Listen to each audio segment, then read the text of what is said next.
Elle était assise sur un banc au bord de la mer. Le vent jouait dans l'eau et les herbes hautes, dessinait des vaguelettes bleues et des vagues vertes. Il faisait danser devant ses yeux myosotis de fins cheveux blancs, échappés d'un chignon lâche. Le soleil, haut dans le ciel, éclairait la datcha, où sa petite fille faisait la sieste, à quelques pas de là. La maison était silencieuse. La tranquillité de l'air, à peine troublée par le chant des oiseaux et les cris des animaux passant dans cette lande isolée. Elle regardait droit devant elle, les yeux dans le vague, insensible à la beauté du lieu. Elle était dans un autre temps, un autre endroit. Sur ses genoux, un charrot somnolait.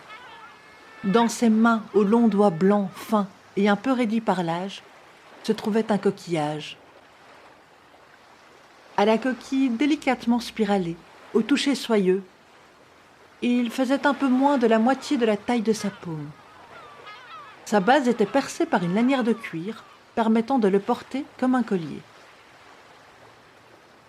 Elle faisait passer le coquillage d'une main à l'autre, perdue dans ses pensées. De temps à autre, elle caressait distraitement la coquille brune et blanche, lustrée par le temps et la mer.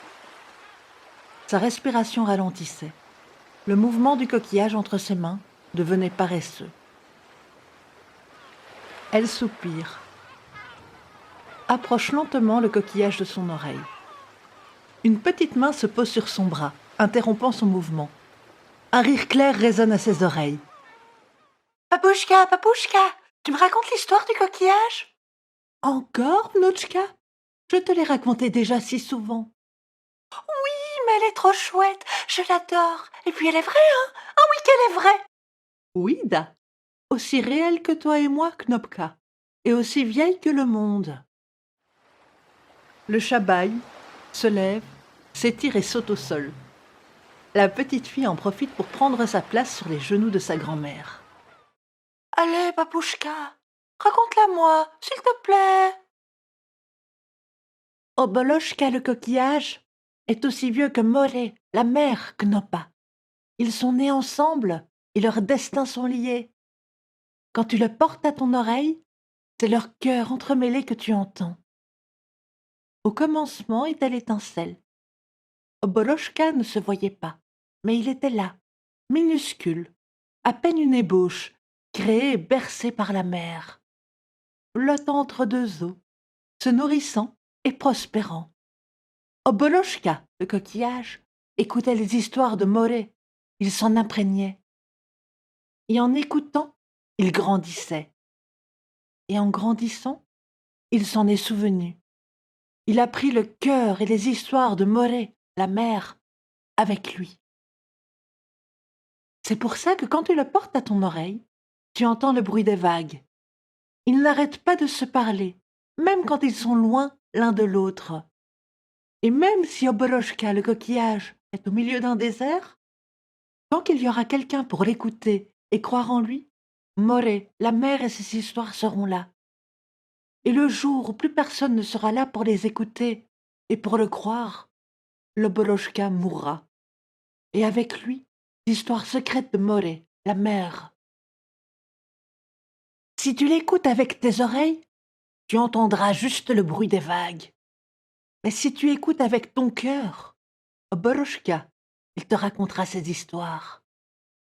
Si tu écoutes avec le cœur, il pourrait te raconter l'histoire de Maria Morevna, la belle et intrépide princesse guerrière dont l'époux, un peu balourd, délivre par erreur le pire ennemi. Ils devront lutter contre celui-ci et déjouer les épreuves de Baba Yaga pour pouvoir être ensemble. Ou encore l'histoire du poisson d'or, pêché mais remis à l'eau par son ravisseur, à qui il offrira plusieurs vœux, avant que celui-ci ne se retrouve sans rien à cause de l'avidité de sa triste femme. Écoute avec ton cœur, Knopa, et tu entendras toutes ces merveilles, et bien d'autres encore.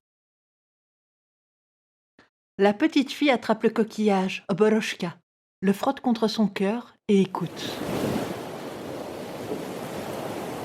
« Mais, Papouchka, j'entends rien par le bruit des vagues. » Écoute mieux, ma Knopa. Concentre-toi, ouvre ton cœur. Oh, j'entends les mouettes maintenant. Elles étaient pas là avant. Tu y es presque. Ferme les yeux. La petite fille ferme les yeux, se concentre. Dans le creux de son oreille, au milieu des vagues et des mouettes, une petite voix se fait entendre. Od Nazdi. Il était une fois